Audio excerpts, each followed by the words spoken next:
మణిపూర్లో రాష్ట్రపతి పాలన కేంద్రం ఉత్తర్వులట. మణిపూర్లో రాష్ట్రపతి పాలన అమల్లోకి వచ్చింది. ఈ మేరకు గురువారం కేంద్ర ప్రభుత్వం ఉత్తర్వులు జారీ చేసింది. మణిపూర్లో ముఖ్యమంత్రి పదవికి బిరెన్ సింగ్ రాజీనామా చేయడంతో ఇప్పుడు ఆ రాష్ట్రంలో రాష్ట్రపతి పాలన విధించారు.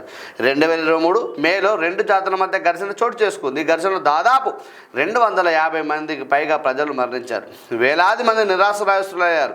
ఈ నేపథ్యంలో ఆ రాష్ట్ర ముఖ్యమంత్రి బిరెన్ సింగ్పై ఆరోపణలు వెల్లువెత్తాయి. అంతేకాదు రాష్ట్రంలో బీజేపీ ప్రభుత్వానికి మద్దతు ఇస్తున్న రాజకీయ పార్టీలు దశల వారీగా తమ మద్దతు ఉపసంహరించుకున్నాయి. అది కాక ముఖ్యమంత్రి పదవికి రాజీనామా చేయాలంటూ ప్రతిపక్ష పార్టీలతో పాటు సొంత పార్టీ బీజేపీలోని ఎమ్మెల్యేలు సైతం బిరెన్ సింగ్పై ఒత్తిడి తీసుకువచ్చినట్టుగా ఒక వార్త కథనం రావడం జరిగింది. దేశాన్ని మొత్తం కదిలించింది మణిపూర్ సంఘటన. మీరు కూడా చూడొచ్చు, అక్కడ చాలా మటుకు ఆస్తి నష్టం, ఆడవారిపై దాడులు, ఇవి రకరకాలు జరిగినాయి అక్కడ. ఏదేమైనా ఇప్పటికైనా వారు రాజీనామా చేసి అక్కడ రాష్ట్రపతి పాలన విధించినారు. ఇప్పటికైనా